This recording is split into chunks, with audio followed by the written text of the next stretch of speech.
Today I am just going over a couple uppers I had sent to me from Geissele. These are both just discounted priced. They were not given to me to do a review on.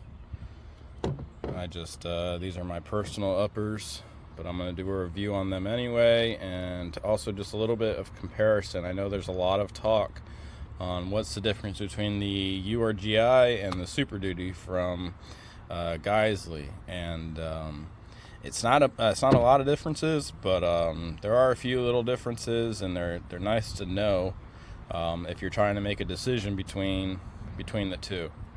I love both guns equally. Obviously, the urgi obviously is going to have a little sweet spot in my heart just because of the history behind it. But I think the improvements that they made on the Super Duty is something to be aware of and to appreciate. So I'll get into it. So I have to state that one is a 16 and one's a 14.5. That won't really make too big of a difference on comparing what the changes are between the Super Duty and the urgi. So I'll state that. Both use a Mark 16 rail, except the only difference is the one that comes with the urgi still has the original tabbing. So it doesn't have a tab up in the top of the receiver. Has a little tab right here and a tab right here. And this one is adjustable, so you can tighten or loosen this. And this one, if you notice, it doesn't have the tabs. You have, of course I'm not going to be able to see it because of the scope. Yep, so you can see it right there. It's a tabbed upper. Kind of looks, it's same style that HK uses. It's a great design. It's been field proven. I don't have anything against it. I wish they didn't do that, because when I buy these rails, I don't want there to be a tab. This might only be if you buy a Super Duty rail. It doesn't come tabbed like this, but just in case. So that's the first thing that I noticed is between the two rails. I think they're both still 7000 series aluminum, so they don't use the weak 6061 aluminum that a lot of companies use, which is great. Obviously it won't bend as easily as 6061, but if it does take a hard break, it will chances are it'll just like snap or crack. So if something's off. You don't have to worry about like a hairline bend or something like you do with 6061. So moving along past the rails to the muzzle devices. This uses their new Hux muzzle device to use with the Hux Flow. It's a pretty awesome little flash hider. I like it. And then on the urgi, they still use the 4-prong Surefire.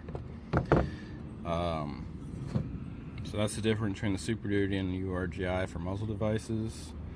I like both equally. I kind of like the Surefire a little bit more, because I also like the idea of being able to use a B&T suppressor. I've always liked those. So moving back here to the receivers, this one has an A symbol, a pyramid symbol, and a G. And then for the for the urgi upper, it's just a G. So it's a little easy to separate the two that way. They both come with a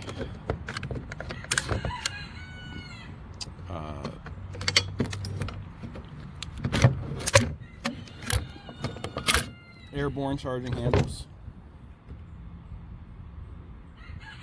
One is the non-patent urgi one, no label. and then the other one is a Geissele labeled. They both come with they come with the RE BCG. Not much differences here. The only difference is you have the proprietary cam pin that comes in the Super Duty.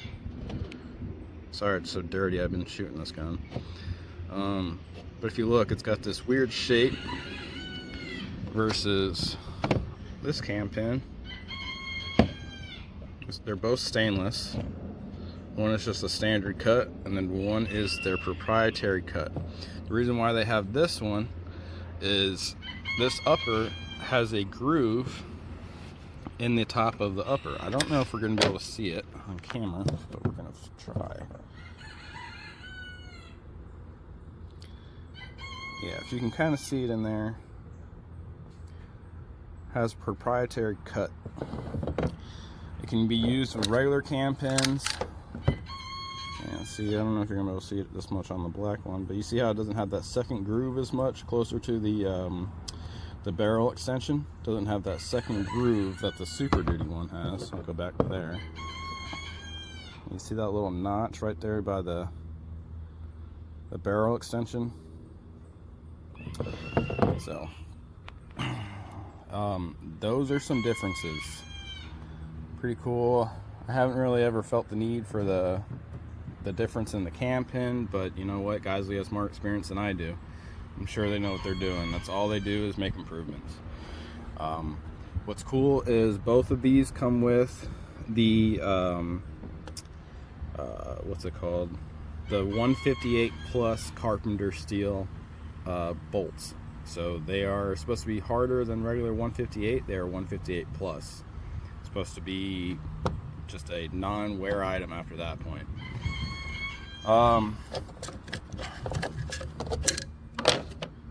So what else? Okay, I think we're almost getting done with this.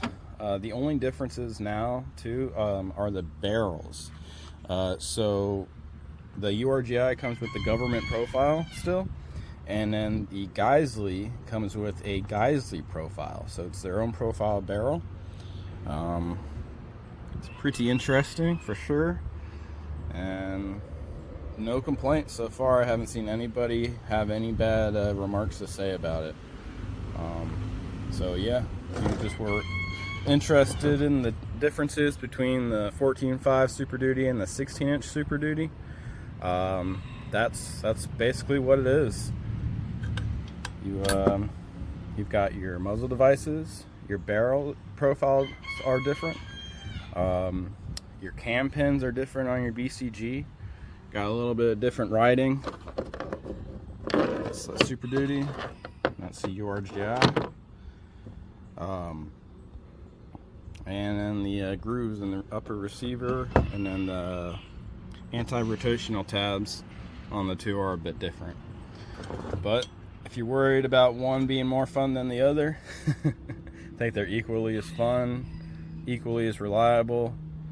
I think it's hard to go with either, hard to make a bad choice on either of them. So whatever makes you happy. Me, on one hand, I think if I had to choose between the two, I'd still go with the URGI just because it's battle proven, but the Super Duty is amazing as well. Alright, thanks guys. If you waited for the entire video, I appreciate your support, and go ahead and like and hit that follow button. Thanks.